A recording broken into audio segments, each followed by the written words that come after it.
Hi, welcome back to another roundup from Binks Balustrades. I'm just going to run through you the last couple of months' projects and show you our favourites. First up, we've got a project over in East Byley. We've installed some stainless steel posts and glass to segregate the top section from the bottom section. This post and balustrade really lends itself to the render on this house and it looks absolutely fantastic. Next up, we've got the job over at Folly Foot in Harrogate. This is a new build extension and we've fitted some frameless balustrade on the top of it. This customer wanted to be able to sit out in the morning, have a cup of coffee and look over the views of Harrogate. Next up, we've got a staircase in Settle in North Yorkshire. This guy has wanted to modernise his house throughout. He's had a brand new kitchen done, he's done all the garden outside the back, and the last thing to do with the staircase. We've taken away the spindles and the old white wood and we've replaced it with some standoff balustrade on the stairs and some frameless balustrade on the landing.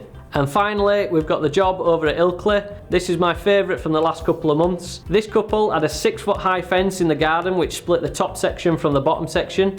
They had no visibility through the garden whatsoever. We took the fence down, installed them some new flags, and we fitted some frameless balustrade that separates the two, the high level from the low level, and we've got a gate to keep the kids and the dog safe too. If you need any information about the balustrades you've seen on this video, please get in contact via the website or email us at contact@binksbalustrades.co.uk and we'll get back to you within 24 hours. Thanks for watching and we'll catch you on the next one.